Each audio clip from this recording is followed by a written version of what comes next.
Hello. Welcome back. Guess what we're doing? We are talking about Pet Sematary. Ooh, I'm so excited to talk about this. Let's get rolling.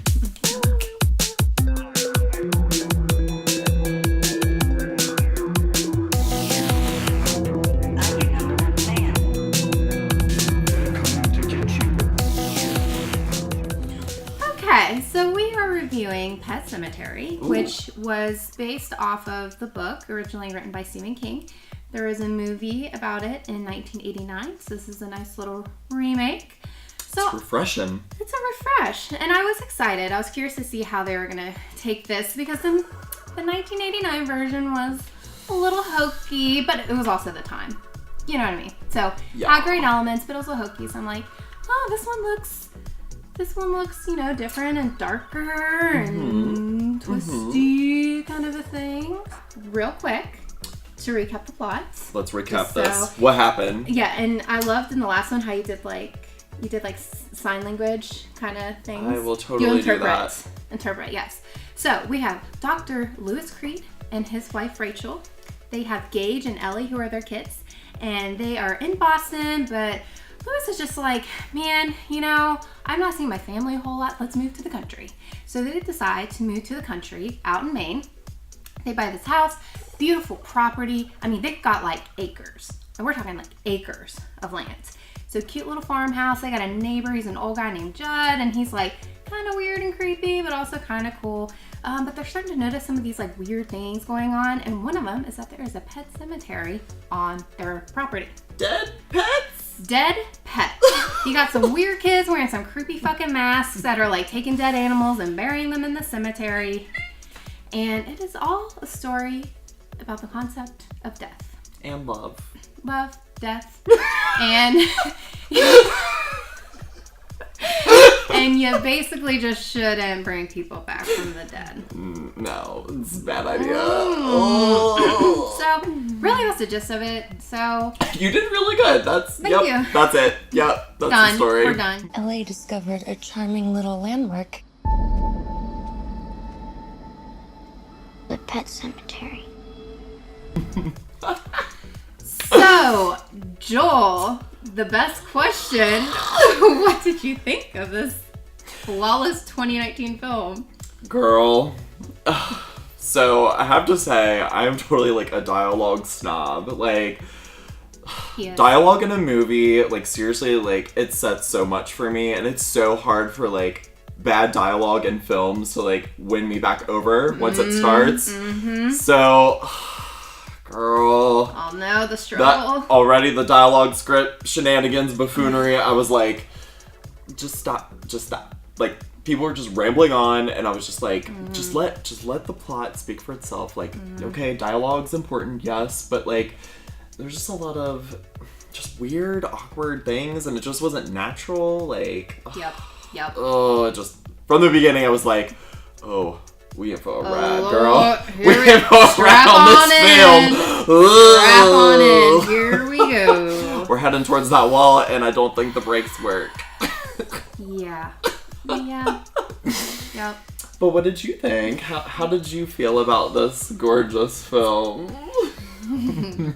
Yes, I was very disappointed with this film. I was really hyped about it. I was really excited. Pet Sematary isn't like my favorite Stephen King movie by any means, but I was kind of curious, especially like seeing the trailer and just the visuals and stuff. I was like, oh, this is gonna be like really cool. And they're like, especially because they kept showing the kids with the masks, and I was like, oh, yes, that's gonna be really cool. Like, we're gonna really dive into this, you know? The trailer looked really promising. I was like, oh, okay, like we get a good remake up in here. Like, well, this could be some good stuff. Well, that's not what we got. They lied. Yeah. They lied to us. Yes. Lie. So the one thing that I like about the original is really exploring this, like, grief, right? Like how we all deal with grief and coping with a loss, and just kind of that primal instinct of having to want to be with that loved one, especially like when you lose them. And you feel that in the original film a lot. To me, the original film, even if it was the hokey dialogue and stuff, like, it was still like I felt more. It was more tragic, and I felt more heartbroken when. So in the original, Gage is the one that actually dies, not Ellie. Oh, interesting. See, I've not seen the original. Like, yes. I've seen the trailer for it, and I was like, oh god, this looks like hella corny. Like, yes, definitely like shows the times. But it's true. It's yeah, true. yeah, that film. I had no desire to see the original, to be honest. I was like, okay, I'm not missing much. Yeah. So Gage. But Gage dies. What? Which is okay. It was very hard. It was sad when Ellie passes in this movie, but was it? Right. Okay. Like, I have to say another thing. Kid actors. True. True. In our last review, we did Us. Oh, and those the kids. Kid actors were yes. phenomenal. Yes. I was so impressed. Yes. This could not be more opposite. Like, the girl who played Ellie, girl, find the role, girl. Find the role. Because that was just, I don't know what she was doing, but you could, she was just not natural. She was not natural at all. Yeah. And you can't even, like, blame the script for that. She was just a terrible actress. Like, it was real bad. I'm sorry. Oh. Sorry, Ellie. Woo! You need a new gig, though. Just, wow. I was not a fan. Well, either way, she dies, right? Joel was happy about it. I wasn't happy. I was just like, whatever, I feel nothing. I knew, like, one of the kids was going to die, and they totally were inferring that she was going to die. So, like, I knew that. So, anyways. But, yeah, so in the original, like, it was just way more tragic, especially, like, with Gage being such a little toddler baby. And so you were like, oh, my God. I would have cried if Gage died. I would have. Sure. He would, For like, sure. I mean, he was just there, like, he didn't have any dialogue. Maybe that's, like, why I liked him more. Yes. He was just there and cute. Yeah, and so my biggest problem is, like, they didn't really focus on the whole grief aspect, like, actually, like, what the book is about, what the movie is supposed to be about, like, kind of exploring all that. It was more just kind of, like, a cheap script that was really bland, that was basically just using scare tactics, like creepy music and visuals, and it became, like, a zombie movie. Like, literally, that's what it became to me. Okay, I could see that. So it was just really impersonal. Like, I just felt very detached from the film. I got really bored in a lot of scenes. Because, like, you're right. It was, like, unnecessary dialogue. Like, there are certain things where it's, like, I love heavy dialogue. I'm a huge Game of Thrones fan. So, like, I freaking love dialogue. But it's got to be purposeful. It's got to be important. Yes. Everything they say has to come out with a meaning. Like, and the actors have to convey it. Because, like, you can give an actor a really shitty script. You can make it your own. And I felt like they weren't doing that. They're literally just, like, taking the script and they're like, okay, they say this, go and have this emotion. And it was just kind of like, which that was one thing too that I was at first excited about, because I'm looking at, like, you know, the cast, like, the actors' names come up at the beginning and the credits, and I'm like, oh, like, I really don't know any of these names. So sometimes that's fun. It's fun to see, like, a fresh face and, like, you know, see if they have any promise, like, as an actor. So I was like, oh, this is cool. Like, I literally know no one in this film. I don't know any of these actors, and I think there's a reason for that. Yeah. It was rough. And bringing up, like, the kids with the creepy masks, that's interesting. That's different. And they literally did nothing with it. No, it was literally, like, one of the first scenes. Yeah. And then it's like, okay, we're done. Like, that's it. That was We're not talking about it anymore. It's like, what? And the way they played it up in the trailer, it really made them seem like they were going to be, like, important in this, in the film. Well, because this is, like, you're doing, like, this whole, like, ritualistic, like, they brought up the freaking creature, you know, that's, like, living in the area that the Native Americans believe in. But, like, they just, like, mention it and that's it. Like, we don't dive into that. And, like, that would have been really interesting. Literally nothing with the little creepy children. Ugh. I was so No, we just, bummed. again, we focused on, let's do these really cool shots and, like, kill scenes with Ellie and stuff. And I'm like, who cares? Like, that's boring. Like, I can watch a slasher anytime I want, or I can watch The Walking Dead if I want to see zombies. Like, give me something that's compelling. And I was just bored with it. Well, and it's like, I felt like there were a lot of things it felt like the film was going to set up something. Yes. Like, there were some things, like, the kids, kids, I was hoping the kids were, like, a setup. Yes. They didn't do anything with it. Yes. And then there was that, like, what was the Native American folklore creature. I can't think of the name of the creature. I can't think of the name of the creature either. But anyways, they, like, dropped his name, and I was like, oh, okay, so we're going to be seeing some creepy creature in the woods. And, like, literally it had nothing to do with anything. I'm like, they didn't use him for anything. It was just, it was so stupid. All it declared was, like, this land is basically, like, taken over by this creature, and, like, you shouldn't live on it, basically, because it's fucked up and like sucks your energy and life and stuff. And cool, but just like this movie. Literally, it literally came through the film like sucking the life. Keep out watching of me. You're dying slowly. And I'm so bummed about it. I was so excited. So another thing that really bothered me too, I don't know if you noticed this, but like the editing choices, like they made these jump cuts that were just I did notice cringy, that a couple times. Like, so cringy. Actually, even to where like, you know how when you're editing and there's like a little bit of like if you don't move your sequences together, you know, so you get like that little black cut. Yes. I saw some of that and I'm What? like, I what missed the that. hell? I thought I was just blinking. No.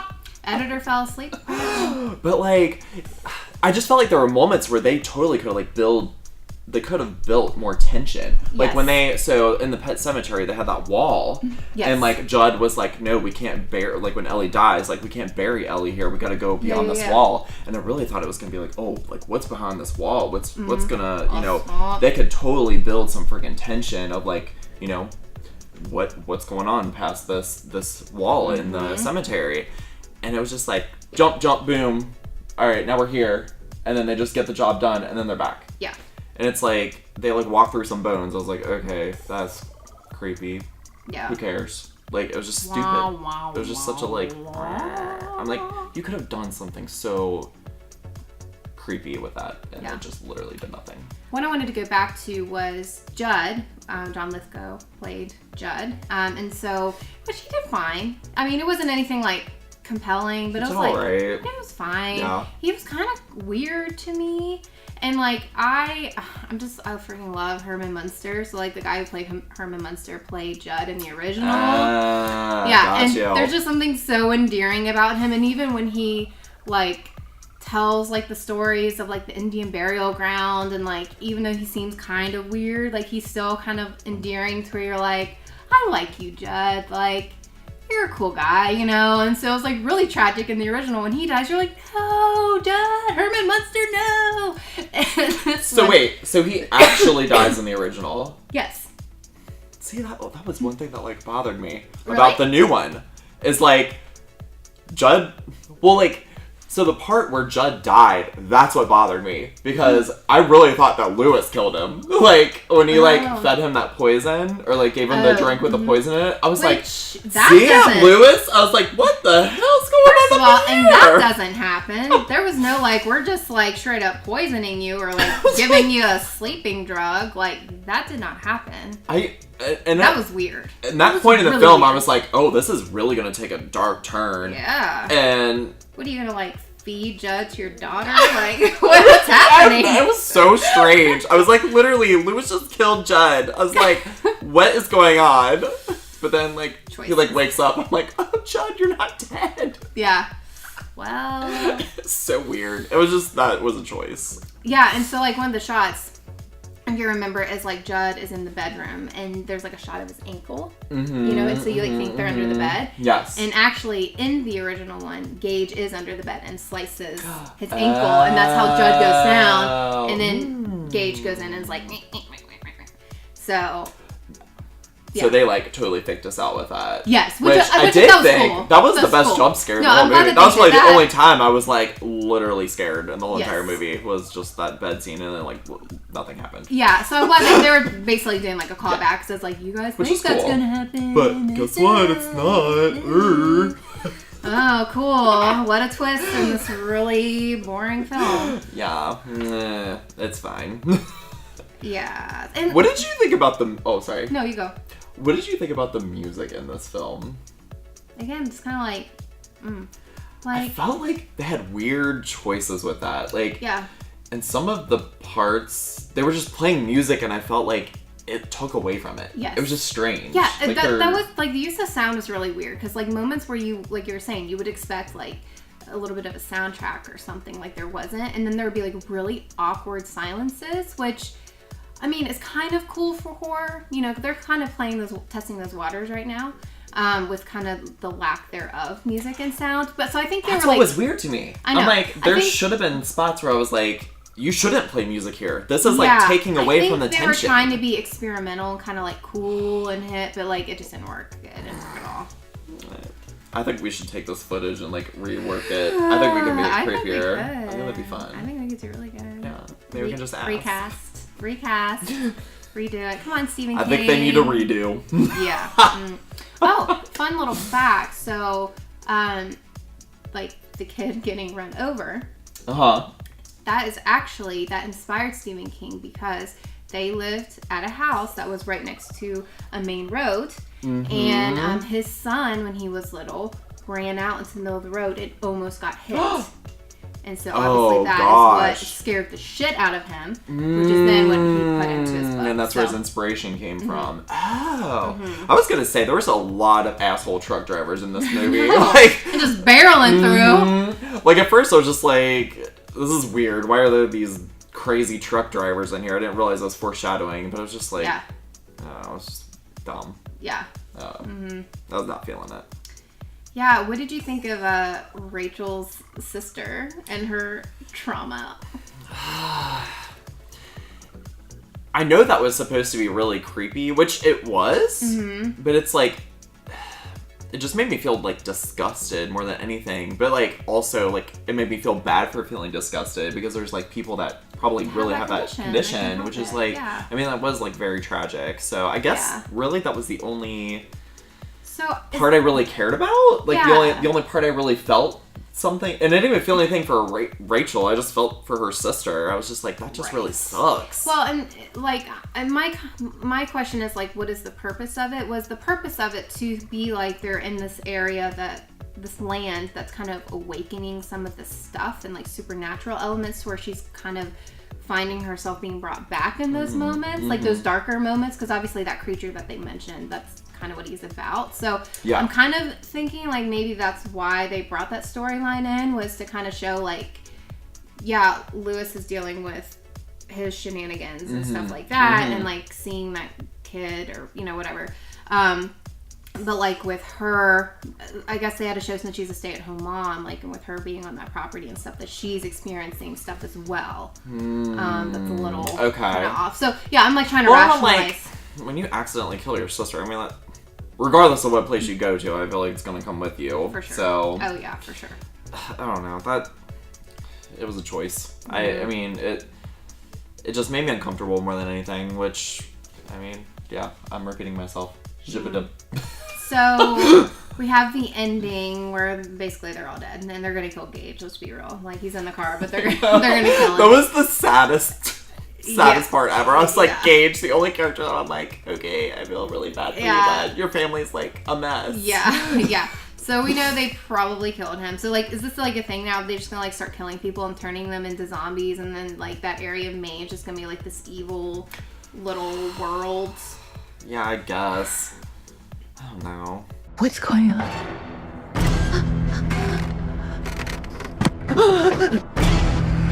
Hug your daughter. I should never have shown you that place. Your child is not the only thing that will come back. Can we just talk about when Ellie comes back from the dead and she is like little demon zombie child, and then there's that moment where she's like laying next to her dad. Oh my god, yes! Such an uncomfortable scene. I'm like, I know this is supposed to be creepy. I just thought it was funny as hell. I was like, here's this little demon child, like, I love you, daddy. Ooh. And her freaking dancing. Oh my god. It was like, I mean, I guess if that's the same actress, I couldn't tell. I probably was. Yeah. But I was like, okay, you're a little better, but yeah. Fun times. It's a choice. Those are some choices. We had Church, the cat. Also, that was the next thing I was gonna mention was, what the hell did they do to that poor cat? Like, oh my god, it's fur. I was like, that's so sad.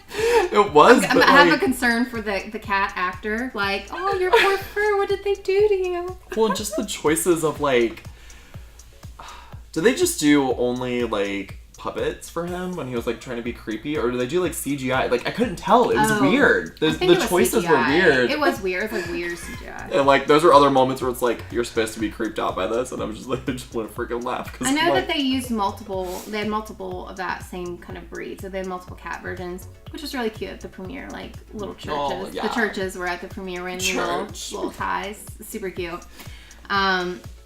But just like when he was like in the closet, and like you're like, I'm supposed to be so scared of this little cat. That did look like and I'm like, it was like a puppet or some shit. I'm like, what the? You're right. You're so right. It's like this cat is just not having this family no more. I'm assuming you probably would not recommend this movie for people. Oh, I would totally recommend this to people. If you want to watch like a really shitty film and like feel better about like stuff that you make, watch this. It'll help. Yeah. I was like watching this. I was like, oh, I feel real good. The thing is, like, it's not even like a good bad movie. You know what I mean? It's not. It's just stupid. Yeah. Bummer. Yeah, it's just It was definitely a film where I felt nothing afterwards. I was just like, whatever. Literally. It is what it is. So uninspired. Walked out and was just like, wow, that was a waste of my money. Yeah. And money, my time. Yeah. Which is very rare for me to say. I know, right? Because even like really crappy movies, normally I'm like, that was fun time. Like, I laughed through that. Right. Like, some bad movies are like entertaining at least. This one was just like, okay. Just, okay. Right. And the thing, like, with remakes, too, like, it was remade so well. So, like, it's like, I just kind of had the standard. It's like, oh, they killed it with it. So, like, oh, God, you know what I mean? So, like, they've got to do great with this one. And, right. Oh, well, yeah. my gosh. I'm like, that's the thing now, is they're, like, remaking Stephen King things. And it was incredible.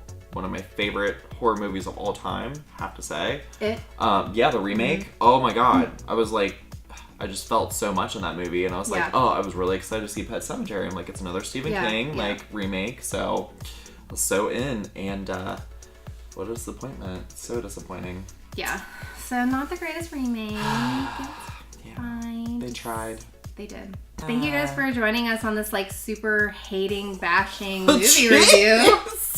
I mean, we did rip it. We tried. I mean, look, we're just trying to be honest here and give you all the tea. You know, like you all need to know before you watch this film, or if you've already watched it, you know, like you gotta know. So, yeah, Joel, thanks for joining me. Of course, anytime. Yeah. Can't wait to come back for our next film. I know, I'm so excited. Hopefully we'll like it better than this one. Anything's gonna be better than this one. Maybe we won't, and we'll just have another bitch fest. It's fun. Who knows? It's fun. It's a fun time. So thank you for watching CAFE CRASHDOwn. We'll see you next time. Bye, guys. Bye, guys.